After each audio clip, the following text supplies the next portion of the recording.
말씀으로 함께 나누도록 하겠습니다. 스가랴서 오늘 마지막 부분이 되겠는데요.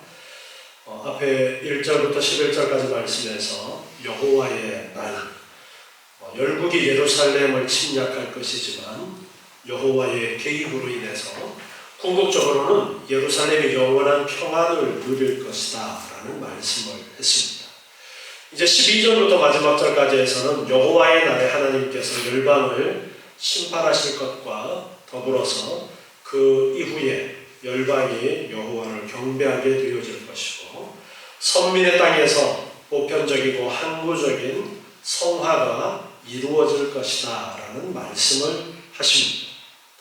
12절부터 15절까지는 하나님의 백성을 공격했던 모든 나라들에 대해서 내리실 하나님의 심판에 대한 말씀이 기록되어 지고 있는데요. 12절에 보니까 예루살렘을 친 모든 백성에게 여호와께서 내리실 재앙이 이러하니 곧 섰을 때에 그 살이 썩으며 그 눈이 구멍 속에서 썩고 혀가 입속에서 썩는다. 예루살렘을 친 모든 백성에게 여호와 하나님께서 내리시는 재앙이라고 그렇게 말씀합니다.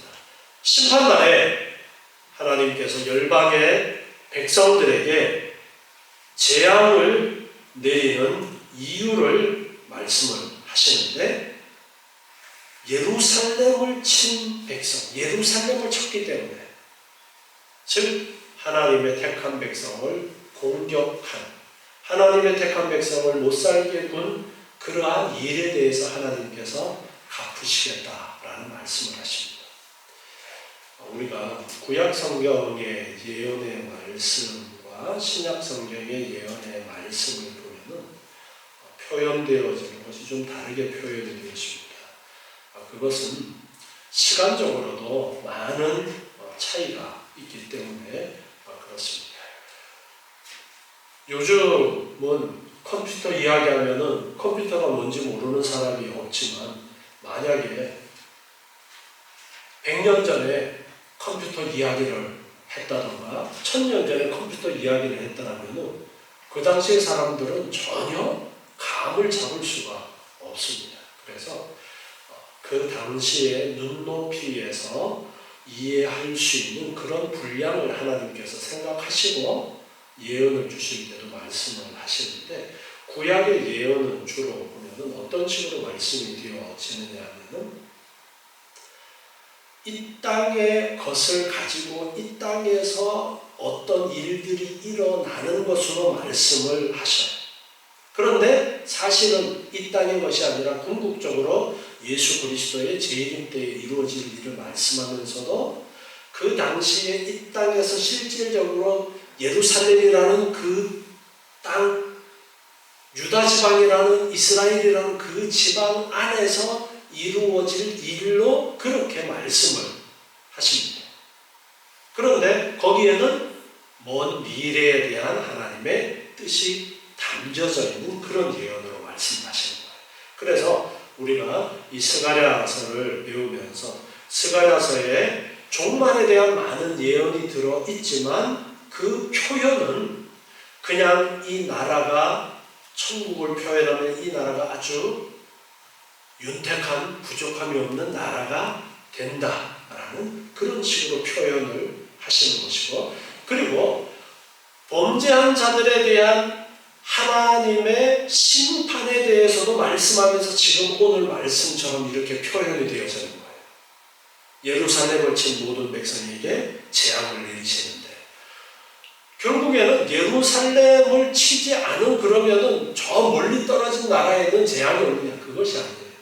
하나님의 믿음 안에 들어오지 못한 모든 이들에게 종말의 심판이 있는데, 이 스가랴 선지자가 활동하던 그 시대와 그 공간적인 범위 안에서 그 눈높이에 맞추어서 하나님께서 말씀을 하고 계시는 겁니다.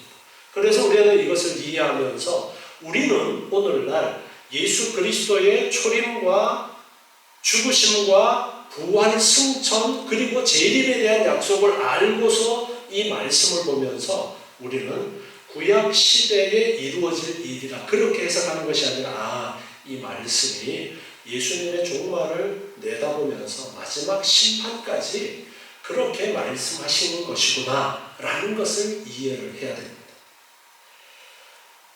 그래서 재앙을 내리시는데 섰을 때에 살이 썩고 눈 구멍 속에서 썩어요. 그리고 혀가 입속에서 썩어요. 아주 무서운 그런 말씀을 하고 있는데, 병이 걸려서, 전염병이 걸려서 살이 썩어 문드러져 들어가는 그런 재앙, 인간들이 이해할 수 있는 가장 비참한 광경, 그런 것으로 지금 표현해서 말씀을 하고 계십니다. 마지막 재앙이 내려지는 그 상황을 지금 이렇게 살이 썩어 들어가고 여러분 눈알이 썩어 들어가고 혀가 썩어 들어가고 사는 거예요, 못 사는 거예요? 못 사는 거죠. 그런 재앙으로 완전히 멸망당하게 되어질 것을 말씀합니다. 13절에 보니까 그 나라 여호와께서 그들로 크게 요란케 하시리니 피차 손을 붙잡으며 피차 손을 들어 칠 것이다. 예루살렘을 공격하러 들어왔는데 살이 썩어 문드러져 들어가는 그런 형편이 되어질 것이고 자기네들끼리 서로 싸우는 그런 것이 되어질 것이다. 즉 하나님의 백성을 공격했던 모든 이들에게 완전한 멸망이 주어지게 되는 것을 말씀을 하고 있습니다. 14절에 보니까 유다도 예루살렘에서 싸우리니 이때에 사면에 있는 열국의 보화 곧 금은과 의복이 심히 많이 모이겠다. 유다도 예루살렘에서 싸운다. 범위로 보자면은 예루살렘 성이 있고 그 주변이 이제 유다라고 그렇게 보는데요. 유다는 하나님의 백성을 대표하는 표현으로서 유다, 그렇게 지금 말씀을 하는 것으로 이해하면 되겠고, 하나님의 백성이 예루살렘 안에서 이제 대적과 함께 싸운다라는 그런 의미로 말씀을 하고 있습니다. 하나님의 백성이 예루살렘을 중심으로 해서 연합해서 대적들과 싸운다라는 그러한 의미입니다. 예루살렘이 가지고 있는 의미는 다양한 의미를 가지고 있습니다. 교회를 설명하는 것으로 그렇게 이해할 수도 있습니다. 그래서 택한 백성들이 교회를 중심으로 해서 악의 세력들과 영적인 싸움을 싸우는 그 그림을 우리 머릿속에 생각할 수도 있는 것인데요. 그렇게 유다도 예루살렘에서 함께 싸우게 되어지고 그 싸움의 결과 어떻게 되어지느냐? 사면에 있는 열국의 보화 곧 금과 은과 의복이 심히 많이 모여질 것이다. 예루살렘을 공격해 오면서 그들이 가지고 왔던 금은 보화들이 다 탈취물로 예루살렘이 취하게 될 것이다. 즉 전쟁에 승리하게 되어질 것이다. 그리고 그 전쟁의 탈취물을 가지고 아주 풍족히 누리게 될 것이다. 당시에 전쟁이 있을 때에 전쟁에서 승리하게 되어지면 나타나는 그런 현상들로 설명을 하면서 최후 승리에 대한 말씀을 지금 하고 있는 것입니다. 또 말과 노새와 약대와 낙이 그 진에 있는 모든 육축에게 미칠 재앙도 그 재앙과 같을 것이다. 말과 노새, 약대, 낙이 이것은 특히나 이 말은 전쟁에 사용되어지는 가장 중요한 무기 중에 하나가 되어지는 것인데, 그리고 노새, 약대, 나귀도 군대가 이동을 하게 되면 보급품을 싣고 나가는, 요즘으로 이야기하자면 뭐 트럭이나 뭐 수송기, 비행기 뭐 그런 의미가 되어지는 거예요. 그렇게 사용되어지는 동물들까지도, 가축들까지도 하나님의 진노가 내려지게 되어져서 앞에서 사람들이 살이 썩어져서 망하게 되어지는 것처럼 이 육축들도 그렇게 되어진다. 그들이 활용해서 하나님의 백성들을 공격하려는 그 모든 것들이 다 멸망되어진다. 그 의미로서 이렇게 당시에 전쟁이 있으면 일어나게 되어지는 그런 상황을 가지고서 설명을 해주고 있습니다. 15절까지 이제 여호와의 날에 예루살렘을 적대했던 이방 나라에게 큰 재앙이 내릴 것을 말씀하신 이후에 16절부터 19절까지는 이제 여호와의 날 이후에 이 멸망의 날이 있고 난 이후에 이제 이방 나라들도 하나님을 예배하게 되어질 것이다 라는 말씀을 이어서 주십니다. 16절 보니까 예루살렘을 치러 왔던 열국 중에 남은 자가 해마다 올라와서 그 왕 만군의 여호와께 숭배하며 초막절을 지킬 것이다. 남은 자, 이 남은 자라는 표현은 이사야서에서 자주 언급되어지는 부분인데 남은 자가 구원을 얻을 것이다 라는 그러한 말씀을 이사야서에서도 자주 하시는데요. 예루살렘을 치러 공격해 들어왔던 그 나라들 중에서 다 멸망당하고 남은 그 사람들은 해마다 올라와서 만군의 여호와를 숭배하고 초막절을 지킨다. 하나님을 믿고 하나님을 예배하는 자들이 된다라고 말씀하고 있습니다. 이 초막절이라는 것은 애굽의 광야 40년 동안 살던 그 삶을 기념하면서 하나님께서 그동안 베푸신 자비와 긍휼에 감사하는 절기가 이 초막절입니다. 이 초막절은 다른 이름으로는 수장절이라고도 하죠.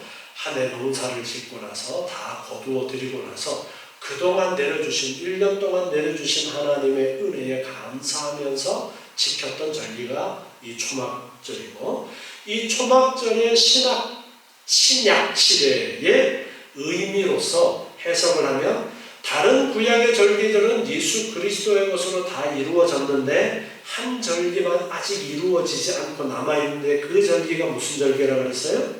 초막절이라고 그랬죠. 수장절. 바로 이 초막절이라는 의미는 수장절, 추수감사절 의미는 마지막에 예수님께서 재림하신 이후에 천국에서 영원토록 누리게 되는 하나님의 나라를 가르쳐 주시는 것이 초막절이에요. 그래서 이 초막절을 지킨다라는 이 표현 속에 이방인들도 남은 자들은 회개하고 하나님을 믿고 하나님께 나와 하나님을 예배하고 초막절을 지키면서 즉 영원한 하나님의 나라에서 영원히 함께 살아가게 될 것이다. 그 예언의 말씀을 지금 주고 계신 겁니다. 17절 보니까 천하 만국 중에 그 왕 만군의 여호와께 숭배하러 예루살렘에 올라오지 아니하는 자에게는 비를 내리지 아니하실 것입니다. 우리가 지금 하나님의 구원이라는 이 놀라운 역사가 비밀로 숨겨져 있다라고 했어요. 지금은 구원 얻은 사람이나 구원 얻지 못한 사람이나 예수 믿는 사람이나 예수 믿지 않는 사람이나 우리가 살아가는 데 있어서 별로 겉으로 표시가 안 나요. 어떤 표시가 안 나느냐? 하나님이 구원받은 하나님의 백성들에게만 잘 되도록 해주시고 구원받지 않은 백성들은 맨날 죽어. 그게 아니라는 거예요. 구원받은 자가 티가 안 나는 거예요. 겉으로. 이방 세상 사람들이 봤습니다. 그런데 이제 이 마지막에는 다 드러나게 되어져요. 그래서 구원받은 자에게는 하나님의 은총이 내려지는데 예루살렘에 올라오지 아니하는 자, 즉 교회로 나오지 않는 자, 믿음으로 나오지 않는 자, 하나님께 나오지 않는 자들에게는 이제는 분명히 차이가 나는 거예요. 애굽에 재앙이 내릴 때에 이스라엘 백성들이 사는 곳과 애굽 사람들이 사는 곳에 재앙이 애굽 사람들이 내리는 곳에는 내리는데 이스라엘 백성들이 사는 곳에는 재앙이 내리지 않았던 것처럼 분명하게 구별이 되어지는 거예요. 그것을 말씀하십니다. 그래서 비를 내리지 아니하실 것이다. 여호와 하나님을 숭배하러 예루살렘으로 나오지 않는 자들에게는 비를 내리지 않을 것이다. 비가 안 내리면 끝나는 거죠. 시간이 지나면서 그냥 죽을 수밖에 없는 것입니다. 18절에 보니까 만일 애굽 족속이 올라오지 아니할 때에는 창이람이 있지 아니하리니 애굽 이집트 그 지역 주변에는 비가 그렇게 많이 오지 않아도 그 이집트는 아주 비옥하게 지낼 수 있는 것이 나일강이 저 아프리카 내륙 깊은 곳에서부터 시작해서 그 강이 흘러내려오는데 아프리카 내륙의 열대우림 지역이기 때문에 밀림에서 비가 확 쏟아지면은 애국 이집트에는 비가 한 방울도 안 와도 그 물이 쏟아져 내려오면서 그 기름진 영양분들을 가지고 내려와서 나일강에서 쌓이는 거예요. 거기에 농사를 짓는 거예요, 애국이. 그래서 애국이 풍성하게 되었던 거예요. 그런데 그 강이 넘쳐나는 그것이 없어질 것이다. 강물이 내려오지 않게 되어진다. 그러면 애국도 결국에는 망하게 되어지는데 애굽이 만일 올라오지 않으면 그렇게 되어질 것이다 말씀하십니다. 아유 애굽 우리는 비 안 와도 괜찮아. 위에서 물이 내려와가지고 늘 우리는 잘 먹고 잘 살아. 그래? 그러면 너희에게 강물이 넘쳐나는 그 일이 없을 거야. 하늘에 비가 내리지 않아도 잘 산다고? 강물에 넘침이 없어서 너희들 이제 못 살게 될 거야. 그렇게 드러난다는 거예요. 또 19절에 애굽 사람이나 열국 사람이나 초막절을 지키러 올라오지 아니하는 자의 받을 벌이 이러하니 하나님을 섬기러 올라오지 않는 자들, 초막절을 지키러 올라오지 않는 자들은 이렇게 하나님의 심판이 내려져서 결국에는 하나님의 은총이 일반 은총이 닫혀져 버림으로써 비가 내리지 않고 결국에는 망할 수밖에 없는 분명히 하나님의 은혜 입은 자와 은혜 입지 못한 자가 드러나는 그런 일이 있을 것을 말씀합니다. 20절에 보니까 그날에는 이제 완전한 성화가 있을 것을 말씀하시는데요. 말방울에까지 여호와께 성결이라 기록될 것이라. 여호와의 전의 모든 소식 제단 앞 주발과 다름이 없을 것이다. 예루살렘과 유다의 모든 소식 만군의 여호와의 선물이 될 것이다. 말방울에까지 여호와께 성결이라고 기록되어질 것이다 말씀하십니다. 말방울이라는 이 표현은 하찮은 물건을 말씀하고 있습니다. 우리 일상생활에 있어서 아주 조그마한 어떤 물건을 의미하는 것으로 이해하시면 됩니다. 사소한 작은 물건에까지 여호와께 성결이라는 문구를 새겨 넣을 것이다. 원래 이 문구는 어디에 적혀 있었느냐면 아론의 자손 제사장이 머리에 쓰는 관이 있는데 그 관에 새겨진 문구가 여호와께 성결이라는 문구예요. 그런데 제사장이 머리에 쓰는 관에 적혀있던 그 문구가 그냥 사소한 물건에까지 여호와께 성결 그렇게 적히게 될 것이다 말씀하고 있습니다. 그러면서 여호와의 전에 있는 모든 솥이 제단 앞에 있는 주발과 다름이 없다. 제단 앞에 있는 주발이라는 것은 하나님 앞에 드려지는 그러한 물건을 담는 것으로서 아주 구별된 특별한 것이죠. 거룩 중에서도 거룩하게 구별된 그릇인데 그 그릇이랑 솥이랑 솥단지랑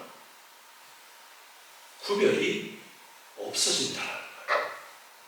이어서 21절에도 모든 유다의 솥이 만군의 여호와의 성물이 될 것이다. 그래서 제사 드리는 자가 이 솥을 취해서 그 가운데서 고기를 삶을 것이다.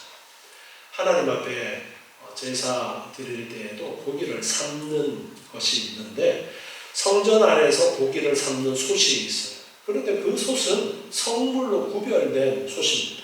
그런데 그 솥보다가도 하나님 앞에 제단 앞에 특별히 올려지는 그릇은 더 성별된 것이죠. 그 그릇과 성막과 성전 안에서 사용되는 솥단지와 차이도 없어질 것이고, 일반 가정집에 있는 솥단지와 하나님 성전 안에 있는 솥단지의 구별도 없어진다. 그날에는 만군의 여호와의 전에 가난한 사람이 다시 있지 아니할 것이다. 이 말씀은 모든 것이 거룩하게 되어진다라는 말씀을 하십니다. 거룩한 것과 속된 것의 구별이 시작되어진 것이 언제냐 하면은 타락 이후죠. 타락 이후에 인간의 그 악함과 구별되어지는 하나님 앞에 구별되어진 거룩한 것, 그리고 구별되어지지 않은 속된 것, 이렇게 계속해서 존재해 왔던 겁니다. 그런데 이제 마지막에 하나님께서 모든 것들을 다 악을 걸러내시고 나서 어떻게 그 예루살렘이 되어지느냐, 하나님의 성이 어떻게 되어지느냐, 새하늘과 새 땅이 어떻게 되어지느냐, 요한계시록 21장 27절, 요한계시록의 마지막 부분이에요. 요한계시록 21장 27절에 보면 무엇이든지 속된 것이나 가증한 일 또는 거짓말하는 자는 결코 그리로 들어오지 못하되 오직 어린 양의 생명책에 기록된 자들 뿐이라. 아멘. 모든 속된 것, 가증한 것, 거짓말하는 것이 하나님의 나라에는 없다. 요한계시록에서도 가르쳐주고 있는데 이 스가랴서에서도 그 말씀을 하시는 거예요. 마지막에는 온전히 거룩한 것만 남고 하나님이 다 구별을 하셔서 악한 것들은 멸하시고, 신약에는 좀 더 자세하게 예수님께서 말씀하셨죠. 가라지는 먼저 묶어서 불에 던져 넣는다. 알곡만 추수하게 되어진다. 그 알곡을 추수하고 나서 초막절이 되어지는 것이고, 추수감사절이 되어지는 것이고, 수장절이 되어지는 것이고, 그것이 바로 새하늘과 새 땅, 새 예루살렘, 천국이 되어지는 거예요. 거기에 대한 예언을 지금 스가랴 시대에 하나님께서 구약의 사람들에게 말씀을 이렇게 하고 계십니다. 그러니까 당시의 사람들은 그 속에 담겨져 있는 의미를 모르는 사람들은 조금만 더 기다리면 그러면 이제 우리 나라가 주변 나라들보다가 우뚝 솟아나는 그 나라가 될까? 그렇게 오해할 수가 있겠죠. 그래서 그렇게 오해했던 사람들이 많이 있었어요. 하나님이 이 예언의 말씀에 대해서 자세한 해석을 해주시지 않으니까 잘 이해를 못했던 거예요. 예수님께서 말씀하실 때 비유로 말씀하시니까 당시에 대부분의 사람들이 잘 이해 못했던 것처럼, 그런데 예수님께서 제자들에게는 그 비유를 어떻게 해주셨어요? 풀어주셨죠. 풀어서 가르쳐주셨죠. 그래서 오늘날 우리에게 그 말씀에 숨겨진 뜻이 전해지고 구약의 하나님께서 감추어 주셨던 그 예언의 비밀들이 다 열려지게 된 겁니다. 그래서 오늘 우리는 이 스가랴서를 보면서 이 말씀이 바로 예수 그리스도께서 심판하시는 것, 예수님의 재림에 대해서, 새하늘과 새 땅에 대해서, 하늘나라에 대한 말씀을 하시는 것이구나, 그렇게 이해할 수 있는 것입니다. 이처럼 하나님이 약속하셨어요. 이 약속은 반드시 이루어지는 거예요. 오늘 오전에 요셉에 대한 말씀을 보면서도 하나님께서 하나님이 약속하신 것을 어떻게 이루어 가시는가에 초점을 맞춰서 우리가 말씀을 보았습니다. 하나님은 눈에 안 보이는 것 같아서 안 계신 것 같지만 분명히 우리의 모든 역사를 주장하시는 분이시다라는 것을 여러분 믿으시기 바랍니다.